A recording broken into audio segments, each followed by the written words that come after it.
Այսօր այստեղ Արթուր Սարգսյանի 18 հաղթարների սրբազանի մասին կեղծիք հնչեց։ Ուզում եմ հիշեցնել, խորհրդարանը շարունակում է մնալ ոչ լեգիտիմ։ Արթուր Սարգսյանը ոչ միայն զրկված է ազգային ժողովի աշխատանքներին մասնակցել,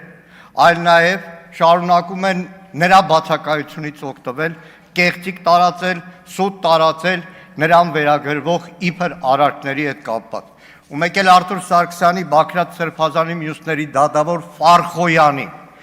այսքան ամիս անօրինական որոշումները ճպցնում էր, կալանքները շարունակում էր, երբ որ այլևս էլ օրենքը թույլ չէր տալիս կալանք պահել, Բագրատ Սրբազանին տվեցիր տնային կալանք, արդեն համարեցին նախկին։ Բոլոր դատավորները թող հիշեն, կօգտագործեն, երբ պետք եղավ կթողնեն մի կողմ։ Այս ամբիոնից, իմիջիայլոց, պարոն Ալեքսանյան,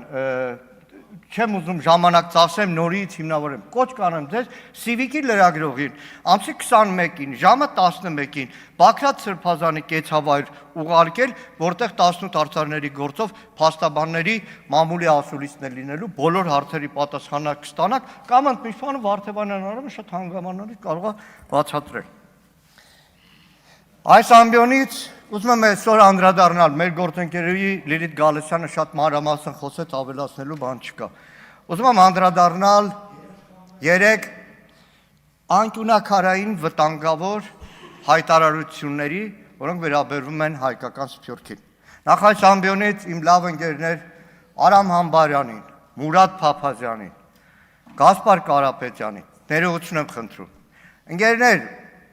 վստահ եմ, որ Արամը Համբարյան էլի ոնց եղել է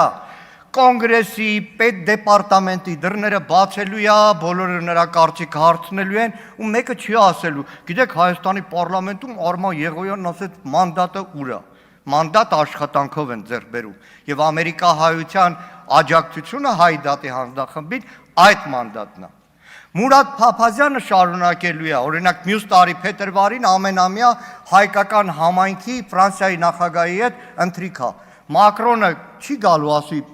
պարոն Փափազյան, մանդատը ուր է, ինչով է մանդատով։ Թեև ասեմ դες, Մուրադը Փափազյան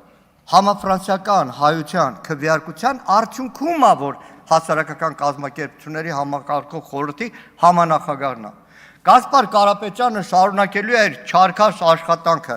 Այ օրինակ, երբ որ Գասպար Կարապետյանը նախաձեռնում էր 22 թվականի նոյեմբերին Եվրախորհրդարանի փոխնախագահ Ֆաբրիո Մոսիմա Կաստալդոին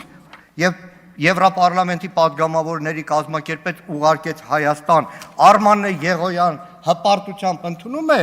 Եվրախորհրդարանի փոխնախագահը չէր ասում, պարոն Կարապետյան, մանդատ ունես, որ հիմա մեզ կազմակերպում ես, որ գնանք Հայաստան։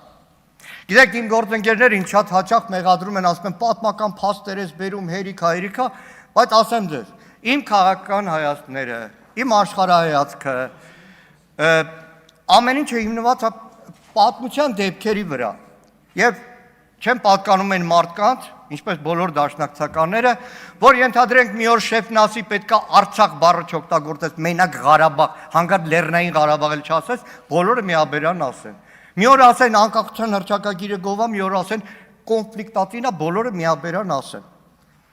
2006 թվականի աշունն էր падգամավոր է Ստամբուլում մամլո մեծ համաժողով էր։ Աշխարհի խոշորագույն համաժողովներից մեկն էր։ Առաջին անգամ հայտնում եմ Ստամբուլում, բայց հասկանում եմ, որ լավ, ուղղակի մասնակցությունը նորմալ չէ։ Եվ առիթ եղավ Էրդողանի աչքերին նայելով խոսեցի հայոց ցեղասպանությունից։ Մանրամասն թուրքական բոլոր կայանները ուղիղ եթեր էին տալիս։ Իր առաջին արձագանքը գիտեք ինձ ինչ եղավ։ Դու սփյուռքի ազդեցության տակ ես։ Ու իրականում այս տարիների ընթացքում Թուրքիայի խոսույթի մեջ ամենամեծ հակառակորդը տեսել է սփյուռքը, որտեղ գիտակցել են հզորությունը, որ ունի հայկական սփյուռքը եւ սփյուռքի կառուցված մասերը։ Խոսում եմ Մուրադ Փափազյանի մանդատի։ Նայեք, Տրթատը կարող է հիշի, թուրքագետը։ 90-ականներին Թուրքիայում մեծ սկանդալ եղավ, հետաքննություն եղավ, մի մեծ թղթածրար մշակվեց վարչապետի համար, այդ օրվա Ելմազի համար, որը նաև հետո հրատարակվեց։ Մի բաժին կա, Թուրքիայի գաղտնի ծառայությունների, Եվրոպայի Թուրքիայի մաֆիայի պարագլուխ Աբդուլլա Չատլի համագործակցությունը ընդդեմ հայկական թիրախների 80-ականներ, երբ որ մահափորձեր են արել, եթե Մուրադ Փափազյանի հոր մեքենայի տակ 85 թվականի մայիսի 1-ին ռումբ են դրել, ֆրանսիական անվտանգության մարմինները կասեցրել են, գնդակոծվել են դաշնակցության գրասենյակներ, հուշարձաններ, ու այսքանից հետո Էրդողանը հանգիստ ոտին գցած արդեն նստելու է, ինքը հանգիստ է, Սփյուռքի մասին կարա չխոսի, Հայաստանի ազգային ժողովում խոսում է, իրականում տասնամյակներով հայ ժողովրդի ուժականության աղբյուրը եղել է եռամիասնությունը, Հայաստան, Արցախ, Սփյուռք, Արցախի գլուխը կերան, և տևական ժամանակ է փորձում են Սփյուռքին կտրել հայրենիքից, փորձում են Սփյուռքին նսեմացնել, փորձում են Սփյուռքին պառակտել, որը ինքնին հայկական ուժականության պառակտումն է։ Իրականում Սփյուռքի պատմության մասին ժամերով կարող եմ խոսել, թե ոնց ձևավորվեց, ոնց ցեղասպանությունից, Հայաստանի անկախության կորստից հետո հայկական գաղթօջախներում ստեղծվեց պետություն պետության մեջ, մշակութային, կրթական, մարզական, գիտական, ամեն տեսակ հարցերով։ Եվ այդ հարցում, այո, հպարտությամբ ասում եմ, անգնահատելի է դերը դաշնակցության։ Հիմա տեղյակ եք չէ, Կիլիկիայից հայությունը, որ եկել է մերձավոր արևելք, թրքախոս է եղել։ Դաշնակցության որոշմամբ է, որ երկար աշխատանքի արդյունքում հայությունը վերադարձավ մայրենի լեզվին, որ ասում եք Սփյուռքի մանդատը հասցեն,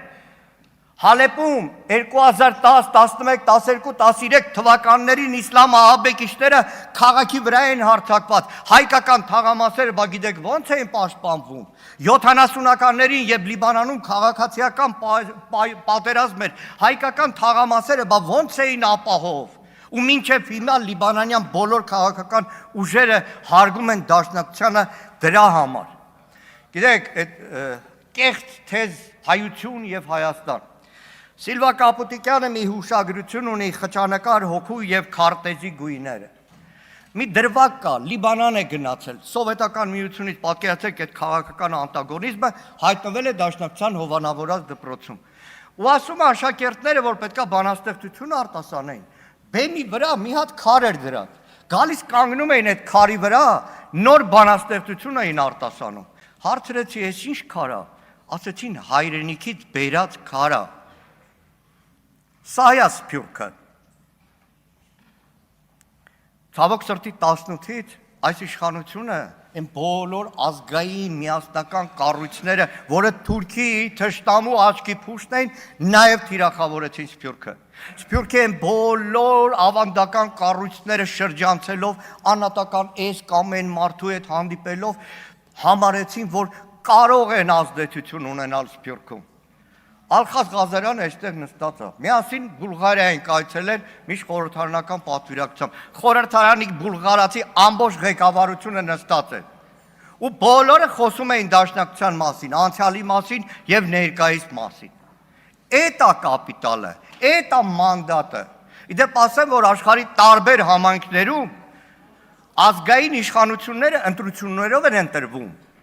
Նույն Պարսկաստանում պարսկահայությունը քաղաքացի առ քաղաքացի ընտրություններով է, որ վարչություն է ընտրվում։